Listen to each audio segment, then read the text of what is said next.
सर्व अच्युत गोत्रे बंधू आणि भगिनी, त्याचप्रमाणे साधू संतांना दंडवत प्रणाम.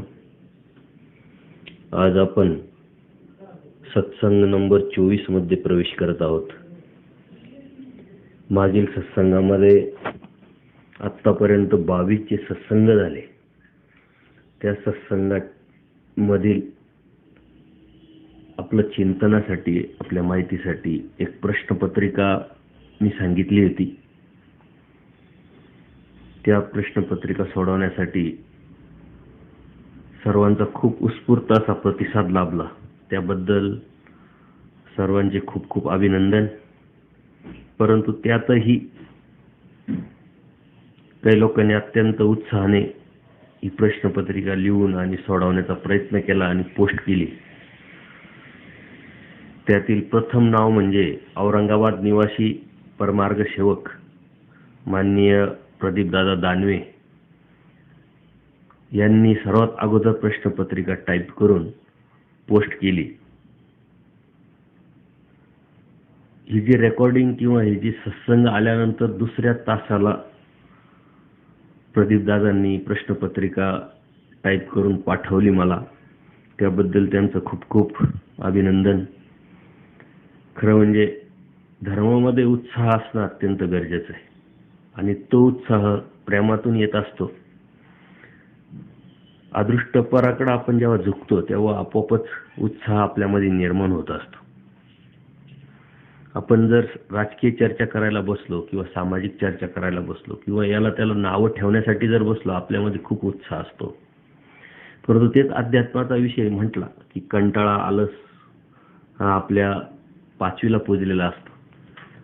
खरं ती सात्विकता, सात्विकतेच्या पलीकडचं निर्गुण निराकाराचं जे तत्व आहे त्यामध्ये जर आपण उतरलं तर तो उत्साह असला पाहिजे आणि तो अत्यंत मोजक्या लोकांमध्ये दिसतो. त्यातील प्रदीपदादा यांनी प्रथम क्रमांक पटकावला. त्याबद्दल आपण सर्वांच्या वतीनं त्यांचं खूप खूप अभिनंदन करू. त्यानंतर प्रश्नपत्रिका सोडवण्यासाठी खूप लोकांनी प्रयत्न केला. त्याच्यामध्ये नागपूर निवासी परमार्ग सेवक नितीनदादा तामाणे, त्याचप्रमाणे परमार्ग सेवक नाशिक निवासी सुरेश भाऊ डोळसे, त्याचप्रमाणे बुलढाणा निवासी परमार्ग सेविका सौ अरुणाताई चौधरी यांनी पूर्ण प्रश्नपत्रिका सोडून त्या पोस्ट केल्या. त्यांचं सुद्धा आपल्या सर्वांच्या वतीनं खूप खूप अभिनंदन. खरं म्हणजे अनेकांनी प्रयत्न केला, परंतु पूर्णपणे प्रयत्न न करता एक थोडासा उत्साह दाखवला. परंतु त्यांचं सुद्धा ज्यांनी प्रयत्न केला त्यांचं सुद्धा खूप खूप अभिनंदन. हे आपण जे करतोय ते आपली आध्यात्मिक प्रगती व्हावी. ही प्रश्नपत्रिका तुम्ही लिहून तुमच्या घरी संग्रही जर ठेवली तर जीव हा पदार्थ याचं मधून मधून चिंतन तुम्हाला करता येईल. अनेकांनी उत्तर देण्याचा प्रयत्न केलेला आहे किंवा ज्यांनी पोस्ट नसेल केल्या परंतु तरीही उत्तरं दिले. काही लोकांनी जे उत्तर आले ते फक्त इकडून ते तिकडे फॉरवर्ड करण्यामध्ये धन्यता मानली. त्यांचंही खूप खूप अभिनंदन. परंतु आपण आता तीच प्रश्नपत्रिका उत्तराच्या माध्यमातून सोडवण्याचा प्रयत्न करू. काही लोकांनी मतांतर मांडले, आक्षेप घेतले, त्याविषयी सुद्धा आपण चर्चा करू या सत्संगामध्ये. ही पहिली परीक्षा आहे सत्संगातली. महानुभाव संप्रदायाचे प्रवर्तक कोण, हा जो प्रश्न होता यावरती खूप लोकांनी आक्षेप नोंदवला. काही लोकांनी सांगितलं की हे खूप मोठा किंवा अवघड प्रश्न आहे. परंतु प्रश्नपत्रिका टाकताना, प्रश्न टाकतानाच याचं मी थोडंसं स्पष्टीकरण केलं होतं. सर्वात प्रथम सर्वंशी चक्र प्रभूंनी हे तत्वज्ञान आपल्याला कलियुगातच येऊन डायरेक्ट सांगितलं नाही. सृष्टीच्या आरंभापासून अनंत अवतार होऊन गेले परमेश्वराचे. अनंत अवतार आहे, अनंत अवतार होतील. आणि प्रत्येक परमेश्वराच्या अवताराचं उद्दिष्ट हेच असतं का स्वतःची ओळख देणे, जीवाला ज्ञान देणे आणि प्राप्तीला घेऊन जाणे. पण दत्तात्रय प्रभू असतील, श्री चक्रपाणी प्रभू महाराज असतील किंवा गोविंद प्रभू महाराज असतील, हे तसं सर्वंशी कृष्ण महाराज असतील, आपल्याला 5च अवतार माहिती आहे. परंतु अनंत अवतार झालेले आहे आणि ते कार्यात आहे, अखंड कार्य परमेश्वराचं चालू असतं.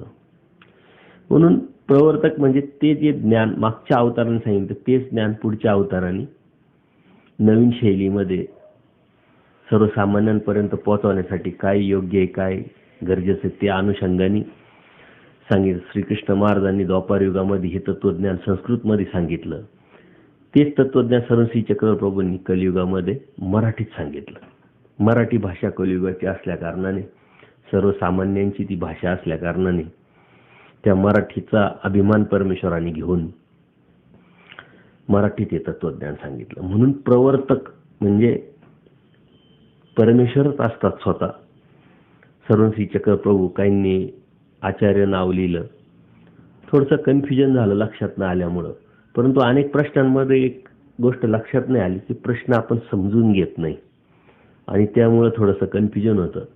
एखाद्या प्रश्नाचं उत्तर जर लक्षात येत नसेल तर तोच प्रश्न तुम्ही पुन्हा पुन्हा 2 वेळा 4 वेळा जर वाचला, ऐकला तर नक्कीच त्याचं उत्तर आपल्याला लक्षात येईल.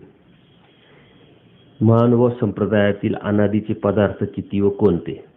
आता महानुभाव संप्रदाय हे जे प्रश्नपत्रिकेमध्ये शब्द आले त्यावरती एका ग्रुपमध्ये आक्षेप नोंदवला गेला की महानुभाव हा शब्द लीळाचरित्रामध्ये किंवा सूत्रपाठामध्ये कुठेही येत नाही. परमार्ग म्हटलं जातं किंवा प्रतितीपंथ म्हटलं जातं. तुम्ही तो शब्द वापरा.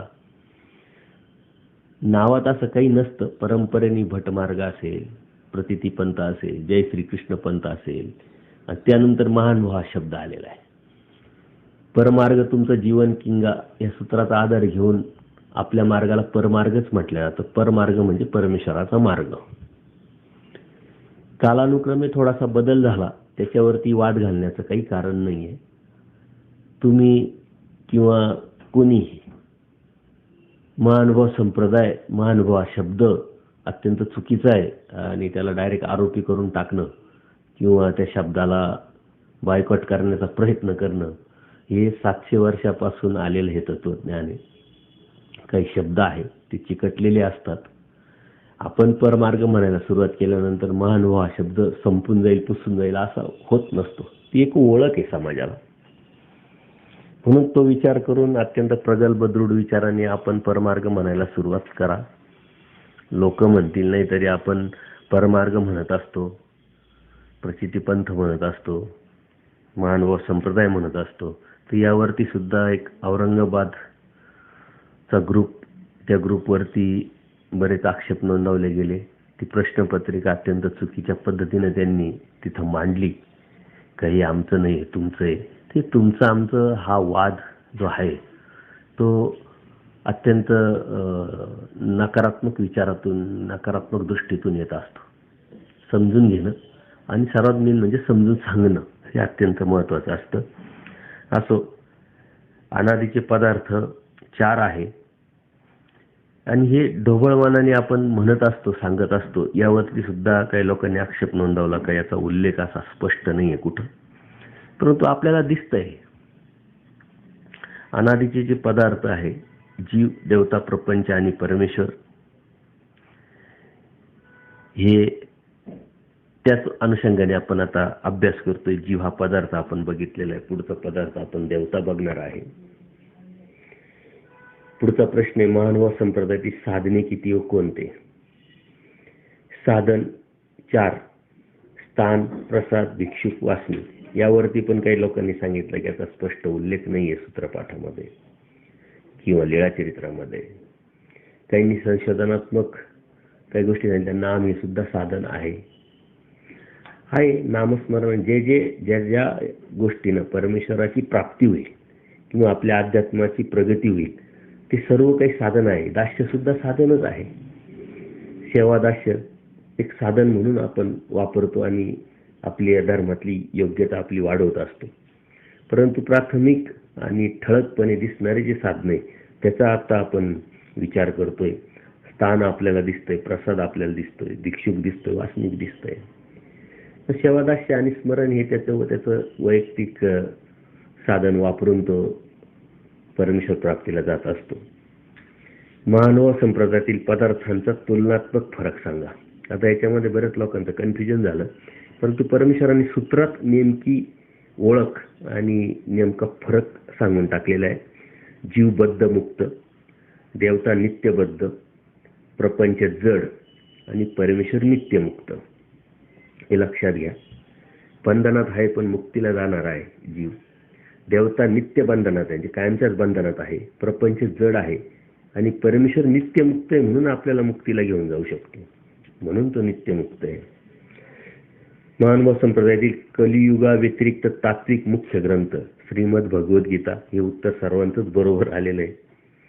मानव संप्रदायातील मुख्य ग्रंथ लीळाचरित्र, मानव संप्रदायातील मुख्य 7 ग्रंथ, याच्यामध्ये बरेच कन्फ्युजन झाले लोकांचे. पण 7 ग्रंथ आपण जे म्हणतो किंवा मानतो, किंवा 7 ग्रंथांच्या माध्यमातून जी समाजात त्याची ओळख आहे, ते ग्रंथ आपण महत्वाचे घेतले पाहिजे. रुक्मिणी स्वयंवर, शिशुपाल वध, वच्छाहरण, उद्धव गीता, सह्याद्री वर्णन, ज्ञानप्रबोध, रिद्धपूर वर्णन. परत 8वं मूर्ती प्रकाश सुद्धा घेतला जातो, परंतु रुक्मिणी स्वयंवर किंवा मूर्ती प्रकाश असं पकडून ते 7 ग्रंथ आपण म्हणत असतो. वास्तविक फक्त 8 ग्रंथ आहे आणि याचं साहित्यांमध्ये अत्यंत अनमोल असं त्याची स्थान आहे. म्हणून आपल्याकडे ते संग्रही असलं पाहिजे आणि कधीतरी समजू न समजू ते आपण वाचलं पाहिजे, आपल्या लक्षात येईल. खूप सुंदर असे ग्रंथ आहे. जीवात चिकटलेला अनादीचा रोग कोणता? अनादी अविद्या. आणि ह्याच अनादी अविद्येमुळं आपण अनंत कर्म जोडतो आणि ह्याच अनादी अविद्येचा परमेश्वर छेद करतात, तेव्हा परमेश्वर आपल्याला प्राप्त होऊ शकतो. आणि ही अनादी अविद्येचा छेद करण्याचं जो हक्क आहे किंवा अधिकार आहे, हे फक्त परमेश्वराच्या हातात आहे, दुसरं काही नाही आहे. परमेश्वराने सांगितलेली जीवाची व्याख्या: नित्य केवळ अनादी अविद्यायुक्त वस्तू एकवाती ते जीव शब्द बोलीचे. महावाक्यातलं दुसरं सूत्र आहे, त्यामध्ये परमेश्वराने जीवाची व्याख्या सांगितलेली आहे. मानव संप्रदायातील मुख्य तात्विक ग्रंथ, याच्यामध्ये सुद्धा लोकांचं भरपूर कन्फ्युजन झालं.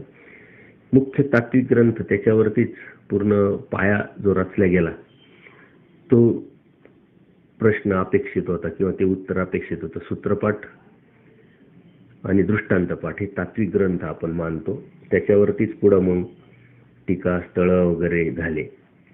अनादी व नित्य शब्दाचा अर्थ: आदी नाही या ते अनादी बोलीचे. नित्य म्हणजे कधी नष्ट न होणारे, आदी म्हणजे अनादी म्हणजे कधीही अगोदर नव्हते असे नव्हे, होतेच आणि पुढे राहणार. या शब्दांनी हे शब्द आपल्या साहित्यामध्ये येतात. जीवाला लागलेली अनादी अविद्या किती दृढ आहे हे परमेश्वराने कोणत्या दृष्टांताद्वारे स्पष्ट केले?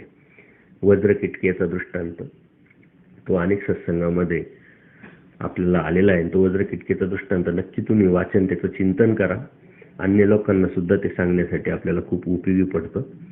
सूत्रपाठात किती प्रकरणे व किती वचने आहेत? 13 प्रकरणे आहे, 1237 वचने आहे. 13 प्रकरणे व 1237 वचने. ही सांगण्याचा उद्देश काय की आपण त्या निमित्ताने ते किती प्रकरणे आहे, किती आत्ताच्या सूत्रपाठामध्ये, तसं बघितलं तर मग दृष्टांतपाठ सुद्धा सूत्रपाठाचाच एक भाग आहे. परंतु आत्ताचं जे सूत्रपाठ आपण जे वाचतो, दररोज चिंतन करतो, त्याच्या अनुषंगाने 13 प्रकरणे येतात आणि 1237 वचने येतात. श्रीमद भगवद्गीतेमध्ये किती अध्याय? 18 अध्याय व 700 श्लोक. जीव स्वरूपावर 5 पिशी हे कशाच्या आधारे परमेश्वराने स्पष्ट केले आहे? अनादी अविद्या, अज्ञान, अन्यथा ज्ञान, जीवत्व, आदिमळ या 5 पिशी आहेत. तर ते समजण्यासाठी तांदळाच्या साळीचं परमेश्वरांनी आपल्याला उदाहरण दिलं आणि ते समजवलं होतं. ज्ञान व अज्ञानाव्यतिरिक्त परमेश्वराने तिसरे कोणते ज्ञान सांगितले आहे? बरेच लोक याच्यामध्ये पण कन्फ्युजन झाले. ज्ञान व अज्ञानाव्यतिरिक्त अन्यथा ज्ञान परमेश्वरांनी आपल्याला ओळख दिली. कारण जे जसं आहे तसं ज्ञान, जे आपण काहीच जाणत नाही ते अज्ञान, आणि जे जसं आहे तसं न जाणता किंवा अज्ञान न मानता कशाला तरी दुसरंच काहीतरी म्हणणे, म्हणजे देवतेलाच परमेश्वर समजणे, परमेश्वराला देवता समजणे, जीवालाच परमेश्वर समजणे, हे चुकीचं ज्ञान आहे, म्हणजे अन्यथा ज्ञान. हे अत्यंत महत्वाचं आहे. 99% लोक अन्यथा ज्ञानातच अडकलेले आहे. त्यातून बाहेर पडणं म्हणजे परमेश्वर भक्ती करणं. कोणत्या ज्ञानामुळे जीवाला देवता व परमेश्वरातील फरक लक्षात न येता देवतेला तो परमेश्वर समजतो? याचंही उत्तर अन्यथा ज्ञानच आहे. हे प्रश्न जर लक्षात घेतले असते तर त्याचं कन्फ्युजन झालं नसतं. अविद्येला दुसरे नाव मूळ विद्या म्हटले, कारण सर्वात अगोदर ती चिकटली म्हणून. परमेश्वर जीवाच्या कशाचा छेद करतात? अनादि अविद्येचा. जीवाचे दोष, आता दोष आपण जे अभ्यासले प्राथमिक स्वरूपामधले ते अपेक्षित आहे आपल्याला. विकार, विकल्प, स्वभाव, आलंबन, मतित्रय, जीव सर्व दोषाचे आळे, जीव स्वार्थी, वंचक, दोषदर्शिका, सापेक्ष, स्वाभिमानी, निष्क्रिय, निरानंद, परतंत्र व एकादी, हे जीवाचे दोष आहे आणि हे आपल्यामध्ये आहे याचं आपण चिंतन केलं पाहिजे. जीवाचे स्वभाव सांगावं ते कोणते? जीवाचे 8 स्वभाव आहे. म्हणजे आता जीवाचे त्याच्यातही लोकांचं मत मात्र जीव आणि देहाचे स्वभाव आहे की जीवाचे स्वभाव आहे. आता देह आणि जीव देहा व्यतिरिक्त राहू शकत नाही आणि देह जीवाशी व्यतिरिक्त राहू शकत नाही, म्हणून ते आपण समजून घेतलं पाहिजे. देहाचे 8 स्वभाव असतात: क्षुधा, पिपासा, मल, मूत्र, शीत, उष्ण, भय, निद्रा. हे 8 स्वभाव आहे आणि ह्या स्वभावावरती मात्रा देण्यासाठी परमेश्वराने अपेक्षा केलेली आहे जीवाकडून. जीवाचे गुण म्हणजे होकारात्मक दृष्टिकोनातून जीवामध्ये काय चांगलेपण आहे, चांगुलपण आहे. जीव बद्ध मुक्त आहे, म्हणजे बंधनात आहे पण तो मुक्तीला जाणार आहे.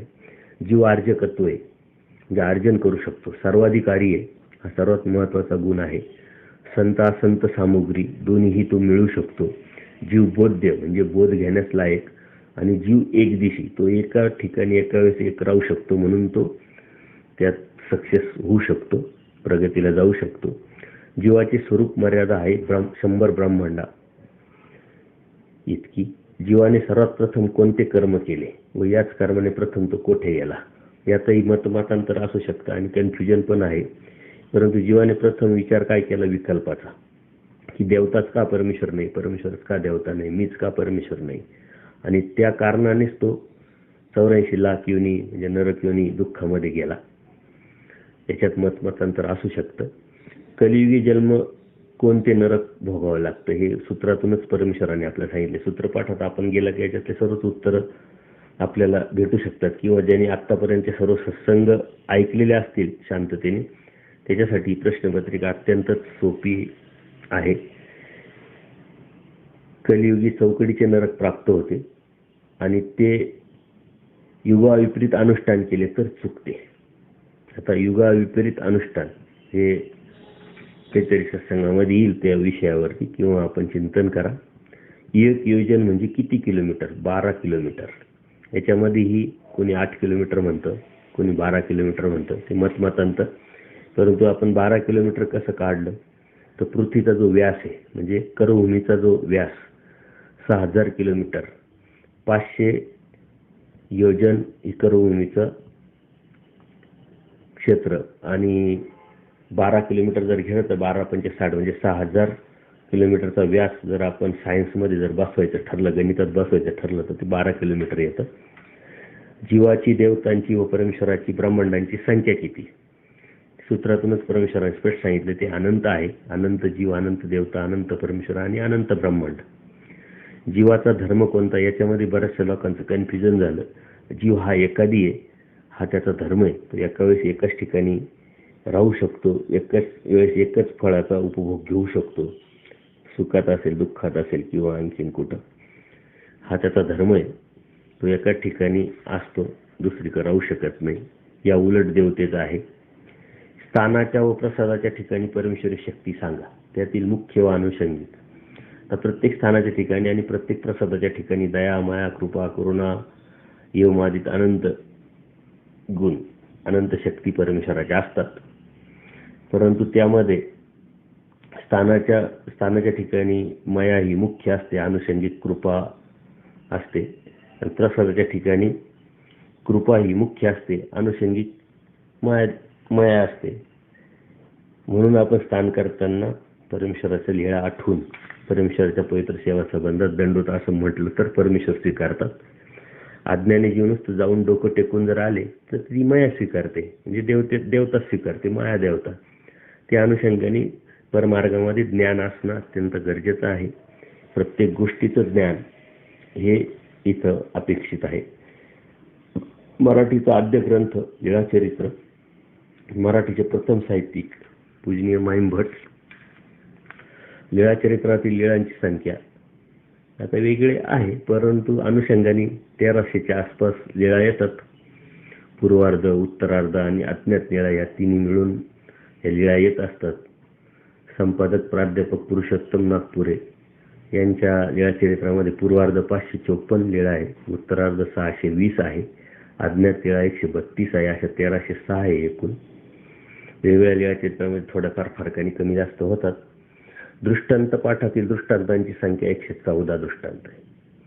अनार्जित या शब्दाचा अर्थ कर्म करून जे जोडलेले नाही ते सुद्धा मिळणे म्हणजे अनार्जित. आणि परमेश्वराला अनार्जित दाता म्हटले, म्हणजे जे आपण अर्जनच केलं नाही, जे आपण मिळवलेलंच नाही ते सुद्धा देण्याचा अधिकार परमेश्वराला आहे, म्हणून परमेश्वराला अनार्जित दाता म्हणतात. अन्य कथन म्हणजे काय आणि अन्य वार्ता म्हणजे काय? त्याच्यामध्ये लोकांचं खूप कन्फ्युजन झालं. परमेश्वर शास्त्राचे ज्ञान, रहस्य अनाधिकारी जीवास सांगणे, म्हणजे ज्याला आवड नाही, ज्याला प्रेम नाही त्याला सांगणं म्हणजे अन्य कथन होतं. अन्य कथन पुरुष धर्मापासून जाय. आपण सूत्र ऐकलेलं असेल तर कोणालाही आपलं तत्वज्ञान सांगत बसण्यापेक्षा त्याला जर खरंच आवड असेल, त्याला जर समजत असेल, त्यांची इच्छा असेल, अर्थाप्रती बोलावे, त्याची विनंती असेल तर आपण बोलावं, म्हणजे आपल्याला दोष लागत नाही. बोलावं मात्र कोणाला, कुठं, कसं हा तारतम्य बाळगणं म्हणजेच शास्त्रात राहणं. आणि अन्य वार्ता म्हणजे परमेश्वराव्यतिरिक्त कशाचीही वार्ता, कशाची चर्चा, कशाच्या गप्पा ह्या अन्य वार्तेत मोडतात. देवता, जीव, प्रपंच वरती बोलणं किंवा अनेक आपण बोलतच असतो. तर अन्य कथन आणि अन्य वार्ता याच्यातलं लक्ष फरक समजून घ्या.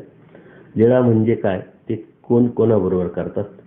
सचेतन जीवाबरोबर केलेली क्रीडा म्हणजेच लीळा होय, आणि ते परमेश्वर चेतन जीवाबरोबर करतात. चेष्टा म्हणजे काय ते कोण कोणाबरोबर करतात? जडाबरोबर केलेली लीळा म्हणजे चेष्टा होय, परमेश्वर जड वस्तू बरोबर करतात. जीवाला मायाने चिटकलेल्या मळाचे व अंशाचे नाव काय? मळाचे नाव आद्यमळ, अंशाचे नाव संलग्न. याच्यातही लोकांचं कन्फ्युजन झालं. मळ हा सर्वात अगोदर चिटकला म्हणून त्याला आद्यमळ, आणि संलग्न तर मायेने जीवाला दिलेलाच आहे, तो त्याचा अंश आहे मायेचा, जे लक्षात घ्यायचं आहे आपल्याला.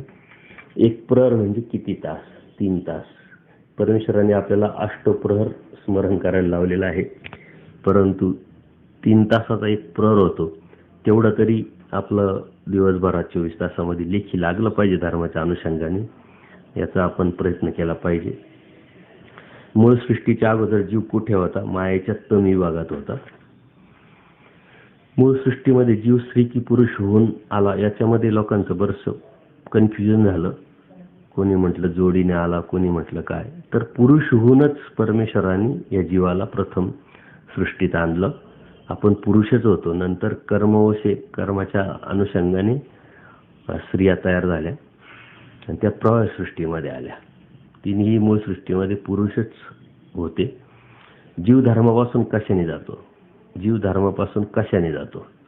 विकारे पुरुष धर्मापासून जातो, विकल्पी पुरुष जातो, अन्य पुरुष धर्मापासून जातो. तर हे जे सूत्राच्या माध्यमातून आपण उत्तर अपेक्षित केलेलं आहे, तसं आपण मग आचरण असेल, विचार असेल, आपला प्रयत्न असेल, अप्रयत्न असेल, त्याच्यातून सुद्धा जीव धर्मापासून जात असतो. परंतु मुख्य उत्तर आपण जी सूत्रपाठातून आपण घेतलेलं आहे ते विकार, विकल्प, अन्य पुरुष म्हणजे अन्यथा कथन, अशा पद्धतीनं जीव हा धर्मापासून जात असतो. जीवाच्या इंद्रियांचा धर्म विकार, जीवाचा मनोधर्म विकल्प. जीवाला परमेश्वराने ज्ञान कशाने होईल? आता हे सूत्रपाठात परमेश्वराने सूत्रच डायरेक्ट सांगून टाकलेले.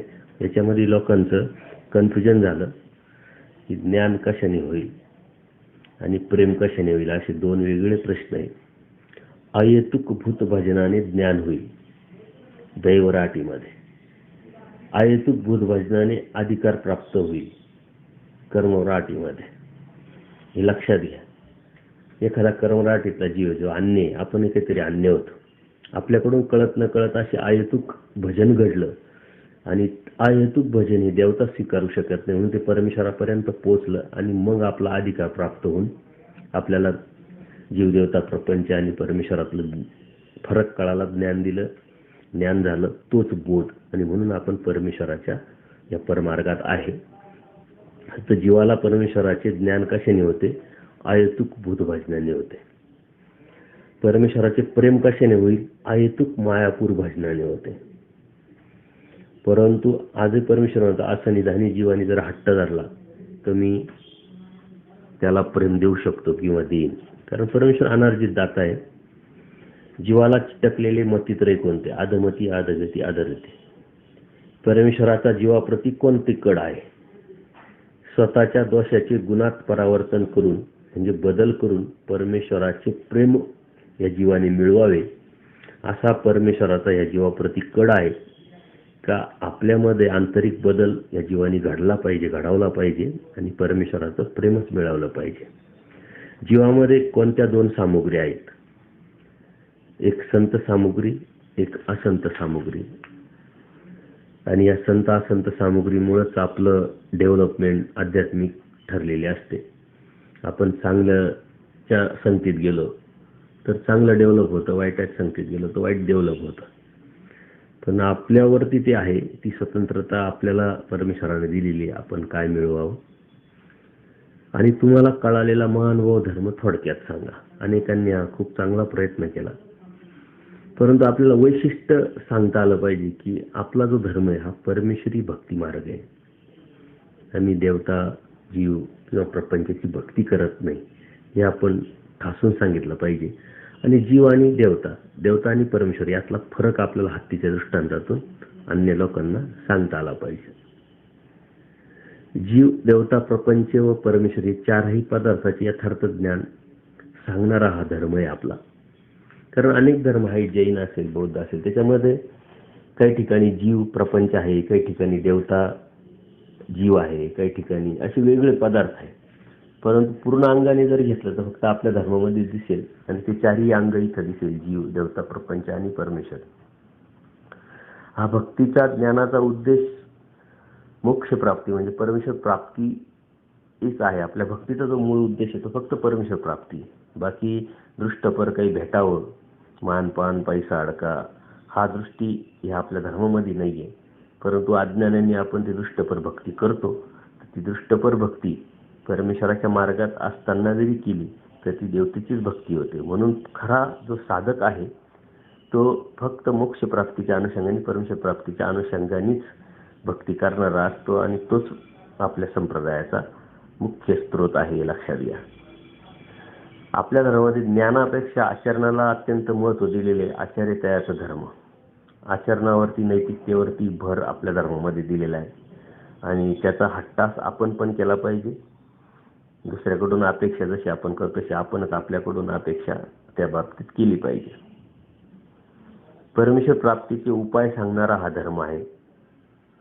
परत आपल्या धर्मामध्ये टोकाची अहिंसा मांडलेली आहे. टोकाची अहिंसावादी म्हणजे मुंगीचंही वाईट चिंतायचं नाही. आता मुंगीचं आणि माणसाचं खरं म्हणजे काही संबंध येत नाही कुठं. मुंगी हा प्राणी असा आहे का ज्याच्यापासून माणसाला कोणत्या प्रकारचा त्रास नाही, पण त्याचं सुद्धा वाईट न चिंतनाला सांगणारा हा धर्म आपला म्हणजे परमेश्वराने सांगितलेला.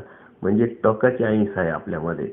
त्याच्या पुढे जाऊन कोणाचं मन दुखवणं ही सुद्धा हिंसेमध्ये मोडल्या जातं आपल्या धर्मामध्ये.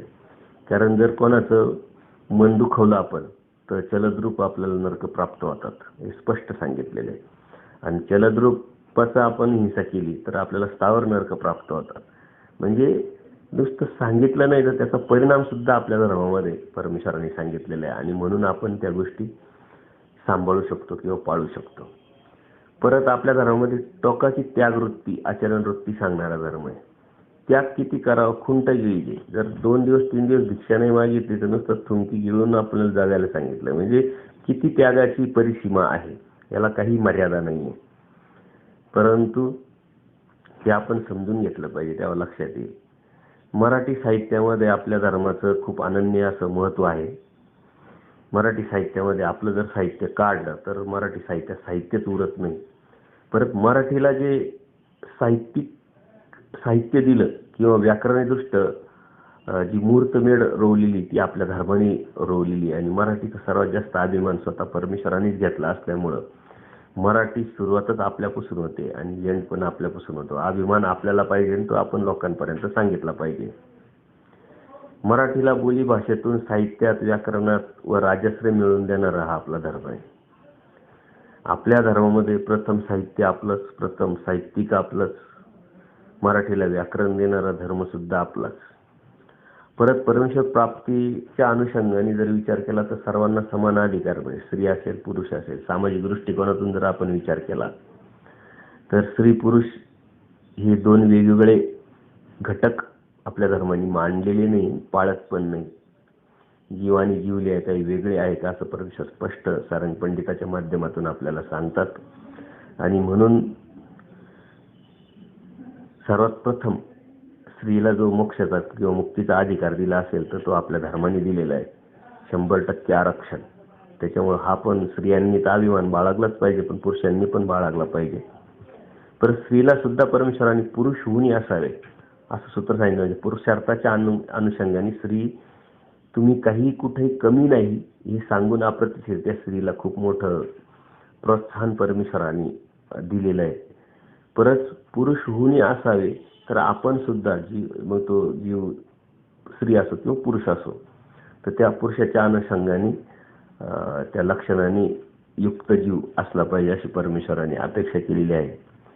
परत सामाजिक दृष्टिकोनातून गोड बोलणं असेल, सत्य राहणं असेल, सत्यता पाळणं असेल, किंवा जे प्राणी आहे, पशु प्राणी, त्यांच्यावरचं प्रेम करणं असेल, किंवा दुसऱ्याच्या श्रद्धेला हात न घालता त्याची श्रद्धा न तोडणं, म्हणजे अप्रत्यक्ष त्या दुसऱ्या धर्माचा आदर करणं असेल. दुसऱ्याचा देव झाला तो काय मग दगडे हाणून पाडावा असं देव स्पष्ट सांगतात. म्हणजे दुसऱ्याचा धर्माचा आदर, त्याच्या श्रद्धेचा आदर हा आपल्या धर्मामध्ये खूप मोठी अशी ही आचरण प्रणाली आहे. परंतु ती आपण किती पाळतो हा संशोधनाचा विषय. आपण पाळला पाहिजे, नाहीतर आपण विनाकारण लोकांना अन्य लोक म्हणून चिडवत असतो, किंवा ते आमचे नाही, आम्ही तुमचे नाही, तुमचा देव आमचा देव असं आपण बोलत राहतो. तर सत्संगात आपण बऱ्यापैकी याचा उहापोह किंवा चिंतन केलेलं आहे. तर ती प्रवृत्ती आपण गेली पाहिजे. कारण नवीन मला खूप लोक सांगायचे की आमच्याशी ते चर्चा करत नाही. तर अन्य लोकांशी माझं खूप जमतं, कारण मी खूप शांततेने त्यांचाच कडच्या गोष्टी घेऊन त्यांना समजावतो. पण कितीतरी महानुभाव आहे तर त्यांचे वाद होण्याची शक्यता होतात आणि वाद होतात, विसंवाद होतो तो. कारण इतर लोक काय म्हणतात, महानुभावांसारखी हिकट लोक आणि न ऐकणारे लोक आम्ही कधीच पाहिलेले, ते आमचंच खरं म्हणतात. खरं जरी असलं तरी ते मांडणं महत्वाचं आहे, मांडता आलं पाहिजे, हे अत्यंत महत्वाचं आहे. आपण पुढे जाऊन अन्य लोकांशी कशी चर्चा करावी, त्यांना कसं आपलंसं करावं, त्यांना कोणत्या विषयावरती आपण बोलतं करावं, आपलं कोणतं महत्व त्यांना सांगावं, याचा एक विषय घेऊन आपण वेगळा सत्संग घेणारच आहोत. परंतु हे आमचे दररोजचे अनुभव आहे आपले, की आपल्याला ते लोक वेगळे समजतात आणि आपणही त्यांना वेगळं समजतो. तसं वेगळं आपण कोणीच नाहीये, ते पण वेगळे नाहीये. कारण परमेश्वर म्हणतात हे सकळ जीवाचे चिंतित, म्हणजे सर्व जीवांसाठी परमेश्वराने अवतार घेतलाय, सर्व जीवांसाठी परमेश्वराने सृष्टी निर्माण केली, आणि सर्वच जीवांसाठी परमेश्वरांनी वाडवेळी फिरून हे तत्वज्ञान सांगितले. फक्त आपण तिथपर्यंत पोहोचलोय, ते अन्य लोक तिथपर्यंत पोहोचले नाही, हाच नेमका थोडासा फरक आहे. तर आपणही कोणाच्या तरी निमित्ताने पोहोचलेले आहोत, तसं आपणही कोणाला तरी निमित्त होणं हे आपलं कर्तव्य धर्माच्या प्रती, आणि हेच धर्माला काहीतरी देणं आहे, धर्माला धरू देणं आहे. हे आपण जर समजून घेतलं तर आपल्या मनातली जी खंत आहे तर ती आपोआपच निघून जाईल. म्हणून ह्या अनुषंगाने आज आपण ही प्रश्नपत्रिका सोडून घेतली. प्रत्येकाने ती सोडवली असेल तर ते फक्त चेक करू शकता तुम्ही की कोणते आपल्याला किती उत्तर आपले बरोबर आले, एखादं चुकलं तर का चुकलं त्याच्यातलं स्पष्टीकरण पण आपण केलेलं आहे, तुमच्या लक्षात येईल. आणि पुढच्या सत्संगामधून अत्यंत पुढच्या घटकामध्ये किंवा पुढच्या टप्प्यामध्ये आपण जाणार आहोत. देवता वर्ग, हा देवता वर्गला आपण सुरुवात करणार आहोत. खरं म्हणजे देवता वर्ग, आपल्याला देवता वर्ग का समजून घ्यायचा आहे? तर आपल्याला देवतेची भक्ती करायची नाही, देवतेकडून आपल्याला काही अपेक्षा नाही, तर मग आपण देवता वर्ग का समजून घ्यावा? तर त्यातून तुटायचं आहे आपल्याला. तो विकल्प आपल्या मनामधून पूर्णपणे पुसून टाकायचा आहे. ती भावना, ती वृत्ती आपली विचार मनामध्ये आलंच नाही पाहिजे. म्हणून देवता आपल्याला विषय समजून घेतला की त्याच्याविषयी आपल्याला नॅचरल, नैसर्गिक भाव निर्माण होईल. त्याच्याविषयी ना भीती राहणार, ना गैरसमज राहणार, ना किंवा आकर्षण राहणार. म्हणून आपण तो वर्ग आपण समजून घेणार आहोत आणि तो वर्ग समजणं हे अत्यंत गरजेचं आहे धर्माच्या अनुषंगाने. तर पहिला एक टप्पा आपण पार केलेला आहे. जीवाची प्रश्नपत्रिका आपण सोडून घेतली. तर दुसऱ्या टप्प्यात आपण, दुसऱ्या वर्गात आपण प्रवेश करणार आहोत. तर त्याचं बऱ्यापैकी चिंतन करा.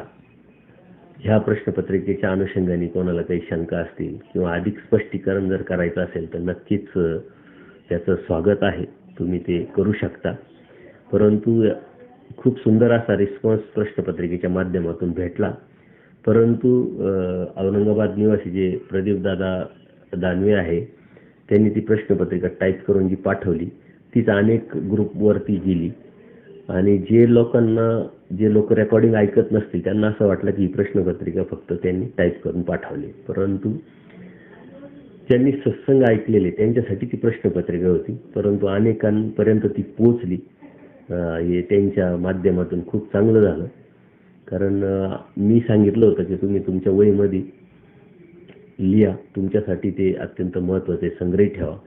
पण त्यांनी टाईप करून पोस्ट केली, त्यामुळं अनेकांपर्यंत ती पोहोचू शकली. त्यानंतर अनेकांनी उत्तरं देऊन त्यातलं जे महत्त्व आहे ते अधोरेखित केलं. त्याही पोस्ट अनेक सोशल मीडियावरती फिरल्या आणि अनेकांना एक चिकित्सा निर्माण झाली आणि त्यातून ते अभ्यास करू शकले किंवा एक आवड निर्माण झाली त्यांना, असं म्हटलं तर वावगं ठरू नये.